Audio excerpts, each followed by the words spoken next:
Здравейте! Това е петата най-малка държава в света и днес я разглеждаме заедно. Да започваме! Сан Марино не е член на Европейския съюз и Шенген, но тук няма никакви гранични пунктове, полиция или паспортна проверка. Ако търсите перфектният кадър за снимка, това е сърцето на Сан Марино. Погледнете този изглед. От този висок скален мост се виждат четирите посоки на света. Адриатическо море на изток, крайбрежието на Римини, Апенините и хълмовете на регион Емилия-Романья. Ветровито е, на голяма височина е и усещането е сякаш сте на ръба на света.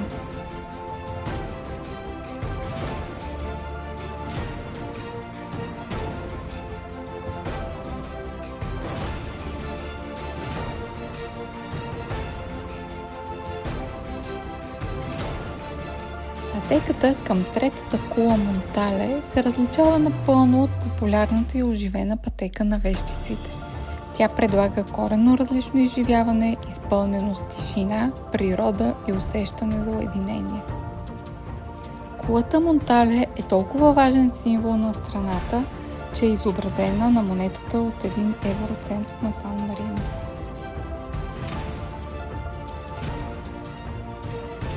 След като стигнахме до най-изолираната точка на Сан Марино, се връщаме обратно по зеления хълм, за да се потопим обратно в оживените средновековни улички на Стария град.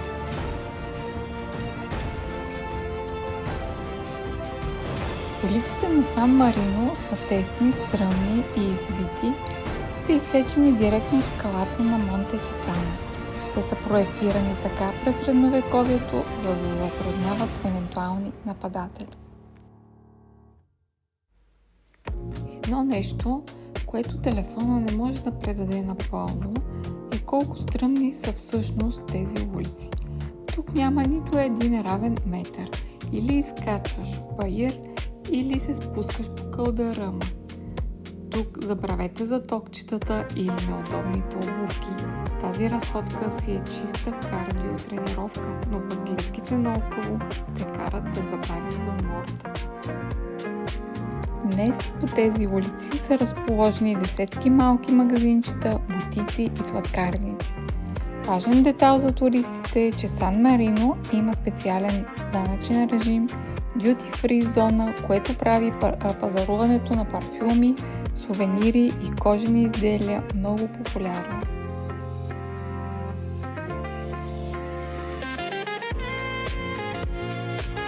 След дългата разходка по баирите на Сан Марино, ароматът от този ресторант ни привлече веднага и просто не можахме да устоим на една истинска италианска пица с тази гледка.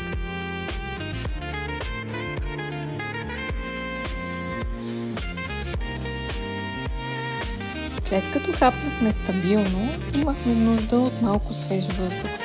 Затова се отправихме към терасата до лифта. Тук се разкрива, може би, най-добрата панорама. Вижда се цялата италианска низина, чак до Адриатическо море.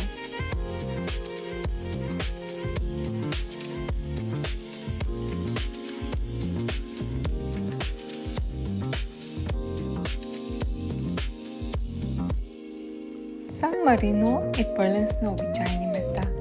Точно зад ъгъла решихме да се отбием в музея на восъчните фигури. Тук са пресъздадени ключови моменти от историята на страната и света, а някои от фигурите изглеждат плашещо истински. Героите, представени в музея са 100, всички са изработени от восък и са вярно възпроизведени в костюми от епохата.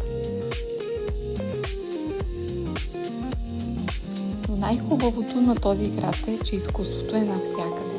Попаднахме на този невероятен художник, който успяваше да улови магията на Сан Марино върху платното си, директно пред очите на минувачите.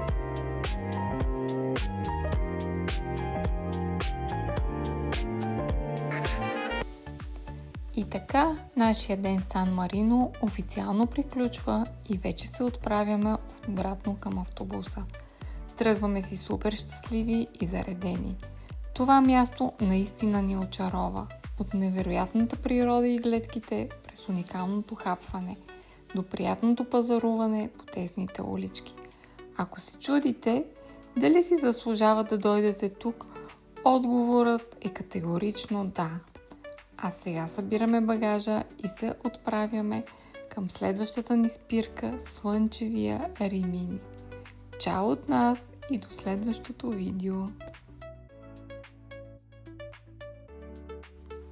Ако видеото ви е било полезно или интересно, подкрепете ме с палец нагоре и се абонирайте за канала, за да не изпуснете следващите ни приключения.